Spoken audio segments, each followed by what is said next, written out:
Yeast infections, or as we say in the UK, thrush, is caused by an overgrowth of candida. In this video, I'm going to share with you my 3 top tips on how to get rid of a yeast infection.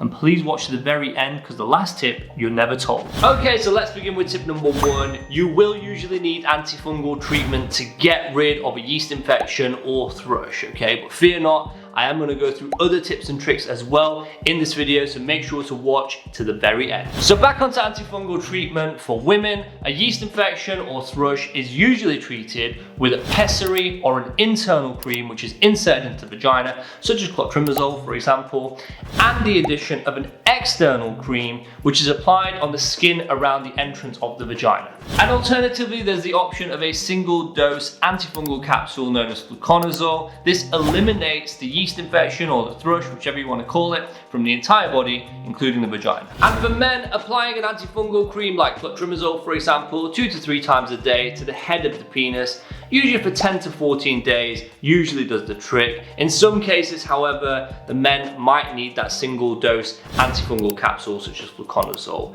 Please remember though, for men and women, the best thing to always do is to speak to your medical provider so they can go through all of this in detail with you and find out which treatment is safe and suitable for you and which is going to work best for you as well. Now, if you want more information or treatment options for a particular medical condition, then let me tell you about Dr. Fox, who are very good friends of the channel. Dr. Fox is an online doctor and pharmacy ready to help you with over 30 different medical conditions. And I think the best thing to do is to visit their website to learn more about their services.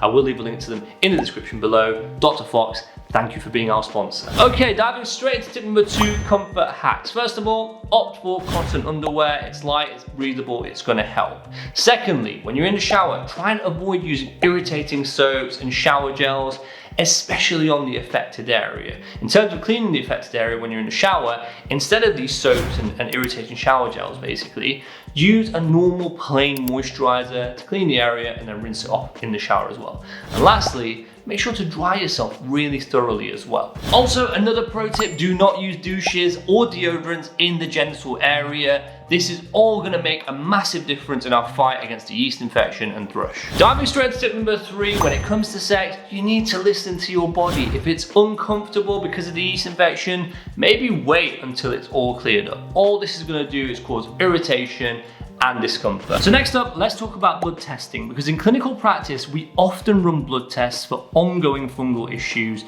such as testing your HbA1c. Now, if you are interested in testing your blood biomarkers, I want to tell you about our partner, SiPhox, who offer easy and accurate at-home blood testing for 17 different blood biomarkers and more, helping you better understand your health. And it's so easy. You simply order online, you receive your kit, you take a sample, you send it back, they then upload your results securely for you to review with clear explanations, and you can share them with your medical provider. To learn more about SiPhox, check the link out in the description below and use my code ATP for 20% off your first order. SiPhox, thank you for being our trusted sponsor. Also, another pro tip to bear in mind is that the antifungal creams can damage condoms and diaphragms, so be aware of that because your contraception might not be as effective. Now, with the yeast infection or thrush, it's always best to speak to your doctor, as sometimes it can be a sign of something a little more serious, especially if it's reoccurring, especially if it's the first time, but there's also many other times where you should speak to your doctor as well for a yeast infection or thrush, and I'm gonna leave loads more information in the description below.